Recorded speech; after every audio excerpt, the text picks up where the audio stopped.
Are frustrated, believing this could have been avoided. Fox 40's Doug Johnson joining us now live with what all three sides are saying tonight. Doug. Ty and Nikki, to set this stage for you, what you have is a Little League game on one side, this Australian football game in the middle, and then a T-ball game on the other side of that, where you have 4- and 5-year-olds playing baseball, and everybody agrees that there's just too many people on a small field space, but they all say the city has done little to help.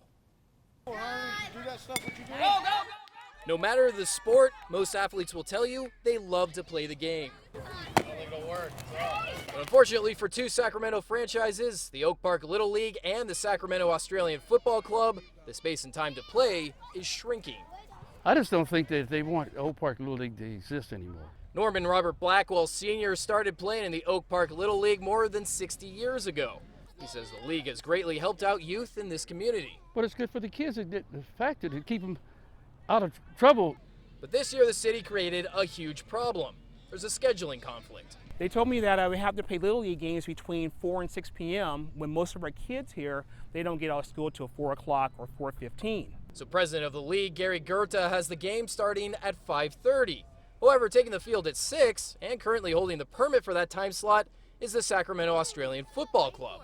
We've moved back and forth in fields already like 3 times in the last couple months, basically getting out of the way of the kids because, a bunch of adults, we have no interest in kicking kids off the field. Plays from the two games have been getting close with some near misses. Still, these 60 or so players do want to play their sport, one which requires a massive amount of space. In the run of a game, I might kick it 50 yards to somebody, and we have a really, spread out field. So far, the Australian Football Club is only practicing, waiting to play till after 7 when the baseball games end. But Thursday, they have to start a league game at 6 on the dot. Today, baseball games have also been scheduled.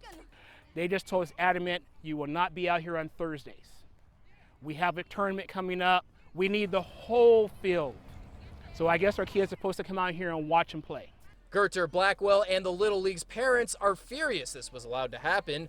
Considering this league has been playing on this field every year since 1973, they feel the city should have known there would be a problem. If they were sincere about it, they could have had a resolution to this months ago.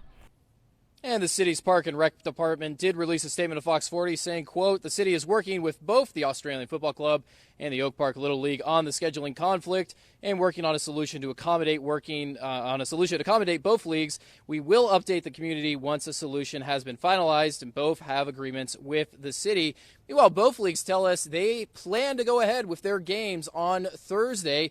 And if that does happen, the ones who will likely be kicked off the field by Park Rangers will unfortunately probably be that Little League game because, again, the Australian Football Club is the one that holds the permit with the city. So we'll see what happens on Thursday. Reporting live in Oak Park tonight, Doug Johnson, Fox 40 News. Doug, thanks for following up on that. And now